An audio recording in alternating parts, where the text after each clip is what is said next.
लोग बहुत से राजाओं के बारे में जानते होंगे जिन्होंने अपने प्रजा पे अत्याचार किया है, लेकिन आज मैं तुम लोगों को एक ऐसा राजा का नाम बताऊंगा जिनका साहस देखकर अंग्रेजों ने उनका नाम दिया था शेर। उन्हें शेर मैसूर या फिर मैसूर का शेर भी कहा जाता है। उनका नाम है सुल्तान फातेह अली साहिब टीपू, या फिर जिसे हम टीपू सुल्तान के नाम से जानते हैं। वो बहुत पावरफुल राजा था, इतना कि अंग्रेज ये मानते थे वो अगर फारसियों के साथ दोस्ती कर ले तो अंग्रेजों को डिफेक्ट कर सकता है। उन्होंने 18 सेंचुरी में मैसूर में राज किया था। अभी जो ये हम रॉकेट टेक्नोलॉजी को यूज करते हैं, इस रॉकेट टेक्नोलॉजी को पहली बार फौज में यूज किया था टीपू सुल्तान ने। उन्होंने अपने राज में एग्रीकल्चर और ट्रेड को भी प्रमोट किया था।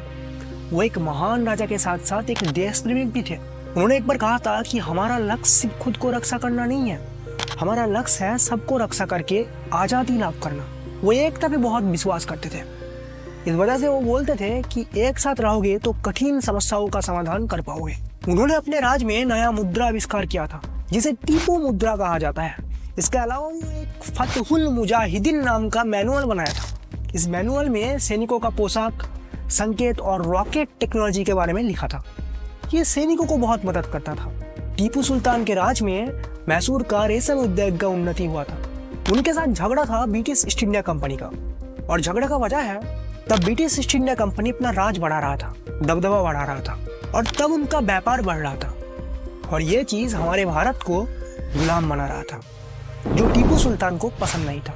इस वजह से टीपू सुल्तान और ब्रिटिश ईस्ट इंडिया कंपनी का झगड़ा था।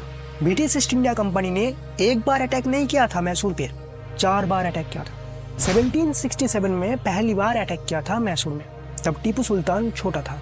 इस वार को फर्स्ट एंग्लो मैसूर वार कहते हैं। 1780 में सेकेंड एंग्लो मैसूर वार हुआ। 1790 में थर्ड एंग्लो मैसूर वार हुआ।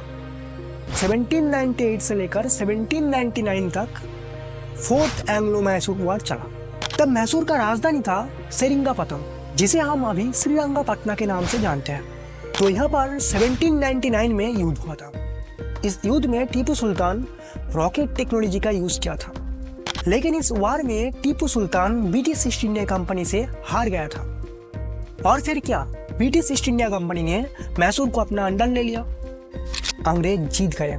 लेकिन हाँ, टीपू सुल्तान ने हमें यह समझा दिया कि एक सुल्तान चाहे तो अपने साम्राज्य के लिए बहुत कुछ कर सकता है, यहाँ तक कि जान भी दे सकता है। जैसा कि मैं कहता हूँ कि हर कहानी से हमें कुछ ना कुछ सीखने के लिए मिलता है, और आज इस कहानी से हमें यह सीखने के लिए मिलता है कि इंसान अगर देश प्रेमिक और साहसी हो तो चाहे तो अपने देश के लिए बहुत कुछ कर सकता है।